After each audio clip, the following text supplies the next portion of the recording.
Bonjour, voici la correction de l'exercice page 233 numéro 94 pour les TI Premium, TI 83, excusez-moi. Donc on vous demande dans l'exercice de résoudre une équation qui est x au cube plus 2x2 moins 3x moins 6, tout ça égale à 0. Donc nous allons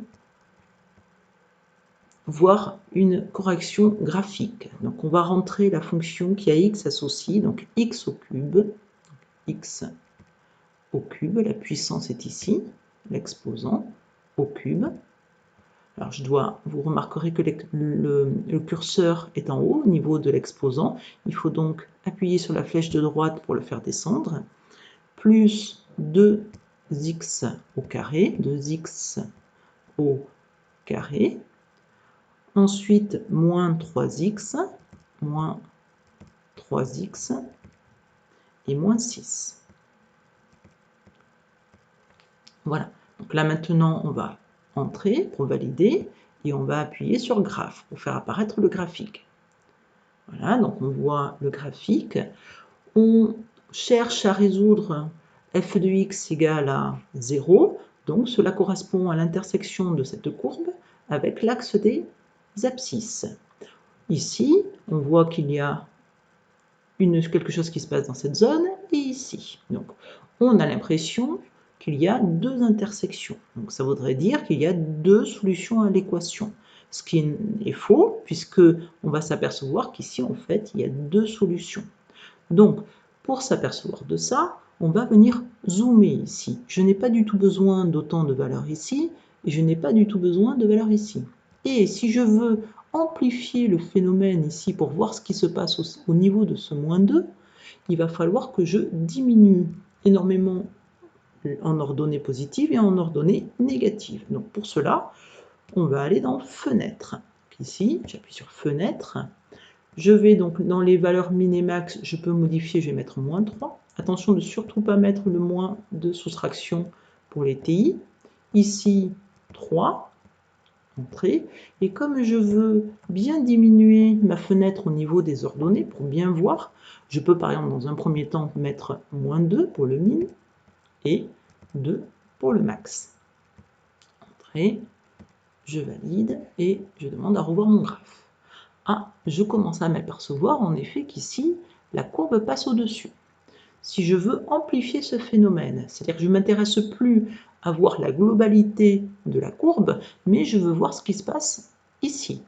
Je vais venir encore diminuer l'ordonnée positive et diminuer, augmenter l'ordonnée négative. Donc je vais à nouveau dans Fenêtre, et au lieu de mettre ici moins 2, je vais mettre moins 1.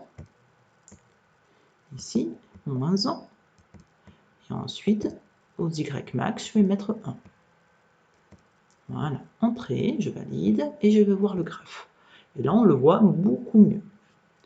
Donc, maintenant, on va vouloir, ici, trouver des valeurs approchées de ces solutions. Et il semble qu'il y ait du moins 2, ici du moins 1,67 à peu près, et ici 1,7. Donc on veut voir quelque chose de plus précis. Donc, la calculette le fait.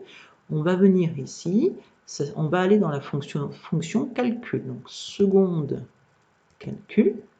Et je veux les intersections avec l'axe de la courbe, ça s'appelle les racines. Donc je vais descendre ici et je vais valider. Je vais aller demander à la calculette de me déterminer les racines de la fonction, c'est-à-dire les abscisses d'intersection des points de la courbe avec l'axe des abscisses. Donc ici, je veux, pour ma borne de gauche, je vais venir vouloir déterminer celui-ci, le tout premier. Donc, je vais venir mettre ma borne de gauche. Donc c'est vrai que c'est un petit peu plus long au niveau des... Voilà, j'ai mon curseur, ça s'appelle le plot, qui arrive. Je veux ma borne de gauche. Je veux déterminer la première. Donc ici, je vais mettre ici, hop, je valide pour la borne de gauche.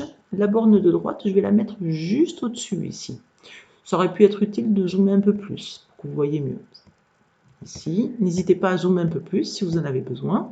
Voilà, donc on voit bien que j'ai bien encadré avec mon plot, j'ai bien encadré la racine. Donc ici.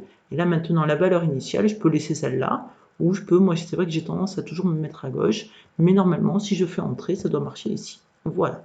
Donc, on trouve bien que le premier 0, ça s'appelle un 0, une racine, c'est x égale à moins 2, et on constate bien qu'y est égal à 0.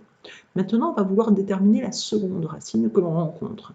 Donc, je refais seconde calcul, ici racine, donc petit 2, exé, et je vais vouloir déterminer la seconde. Donc, borne de gauche, pour pas qu'elle se trompe de valeur, je vais me décaler légèrement, ici, valider. Borne de droite, je vais encadrer ma racine, borne de droite, entrée, et je vais garder comme valeur initiale celle-ci. Il n'y en a pas d'autre juste après, donc je peux la garder. Entrée, et elle trouve bien ce fameux moins 1,73 et 21, etc. D'accord? Maintenant, on veut déterminer celle-ci. Donc, je recommence. Seconde trace, petit 2, et je vais maintenant... Excusez-moi, je me suis trompé, j'ai fait seconde trace, et j'ai pas fait petit 2. Voilà, petit 2, entrée. Voilà, maintenant, je veux aller déterminer la seconde, donc je vais un peu plus vite. Voilà, mon curseur va arriver, je suis à 1.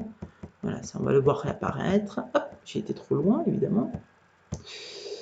Voilà, ici, ça ira très bien. Donc ça, c'est la borne de gauche. Borne de droite, hop, il suffit de dépasser un petit peu la racine. Ici, et valeur initiale, hop, et on trouve. Donc c'est le symétrique de la seconde, donc la troisième valeur est à peu près égale à 1,7321. Voilà, maintenant à vous.